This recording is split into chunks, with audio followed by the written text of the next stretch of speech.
Next question, question 21. Methionine synthase is a dash-dependent enzyme. 1. Vitamin B3, 2. Vitamin B6, 3. Vitamin B12, 4th. Vitamin B61. The correct answer for this is option 3, that is vitamin B12. Moving towards the next question, question 22. Hypertension of unknown etiology is represented by first, essential hypertension, 2. Toxemia of pregnancy, 3. Acute intermittent porphyria, 4th 1 and 3. Basically, the hypertension means the high blood pressure, and this essential hypertension is the correct answer, and this is also the known as the primary hypertension. Next question, question 23. Which of the following drug is the ganglionic blocker? The correct answer for this is the option 3, that is mecamylamine, because you have to learn these medicines and how these mechanism of actions for getting the correct answer for these type of questions. Next question, question 24. Dramatic decrease in the systemic availability of a drug following the oral administration is mostly due to, is it due to the extreme drug instability at the stomach pH, or due to the hepatic first pass effect? Third, due to the drug metabolized by the gut flora? Fourth, the patient non-compliance. Here the correct answer for this is option 2, that is hepatic first pass effect. This is also called the first pass metabolism or the first pass effect, and this occurs when the drug is administered orally and it enters in the liver and suffers an extensive biotransformation to such an extent that the bioavailability is drastically reduced. So the correct answer for this is the option 2, hepatic first pass effect. Then the question 25, the types of derivatives associated with the phase second metabolic reaction include glucuronide acid derivatives, 2. Sulfation derivatives, 3. Neither, or 4th both, 1 and 2. The correct answer for this is the option 4, that is both 1 and 2.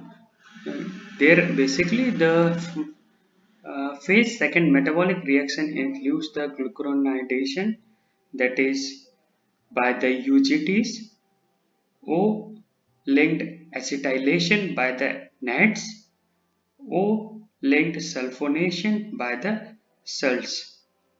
So the correct answer for this is the option 4, that is both 1 and 2. Next question, question 26. Which of the following is the characteristics of the aspirin overdose? Basically, during the aspirin overdose, there is the pyloric valve spasm and there is the increase in the acidity. So the both 1 and 2 will occur. So correct answer for this is the option 3, that is both 1 and 2. Next question, question 27. Which of the following is effective in management to a mild to moderate pain when an anti-inflammatory action is not necessary? Option 1, penicillamine. Option 2, sulfasalazine. Option 3, acetaminophen. Option 4, piroxicam. Basically, these 1, 2, and 4 are basically the non-steroidal anti-inflammatory drugs, and this third one is basically the PCM, paracetamol. So it is used to manage the mild to moderate pain. So the correct answer for this is the option 3.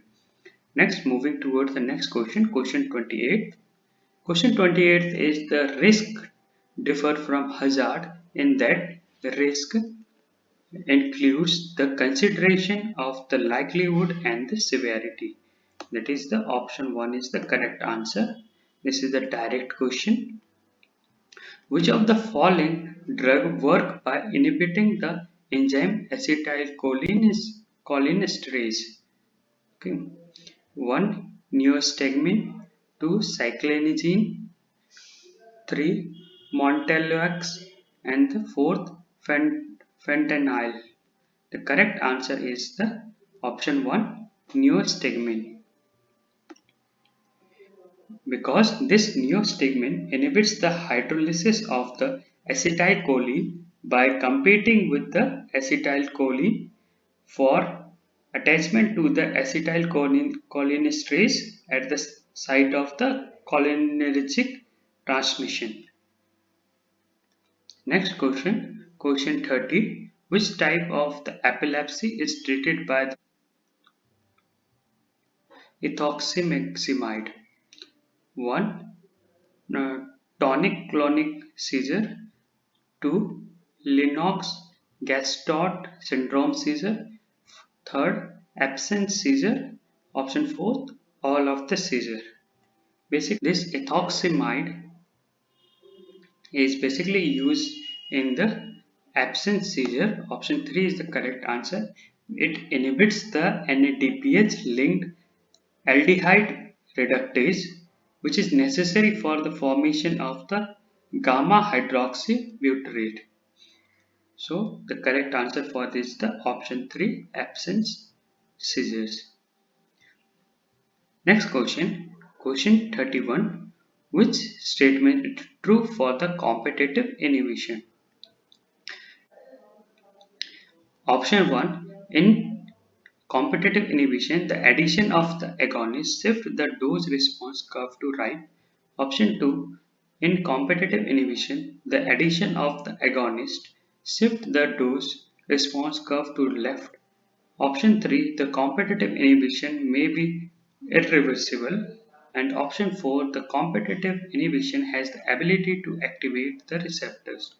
Basically, the correct answer for this is the option 1, that is, in competitive inhibition, the addition of the agonist shift the dose response curve to the right, and in the competitive inhibition there is the increase in the Km value.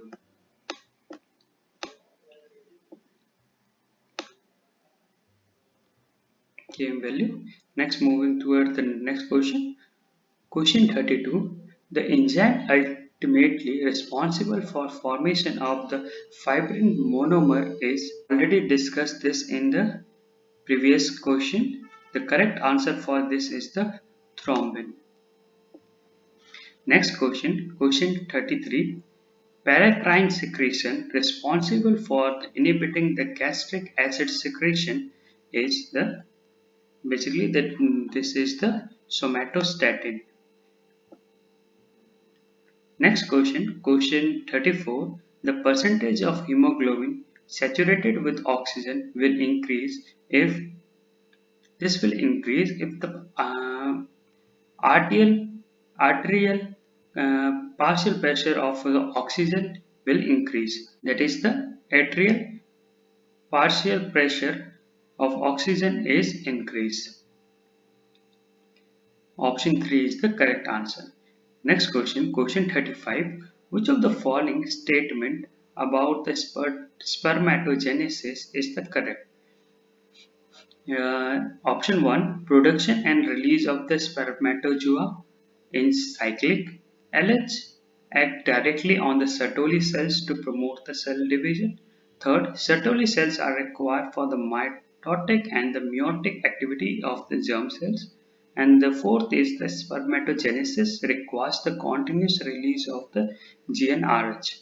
The correct answer for this is the Sertoli cells. These are the cells which provide the nourishment and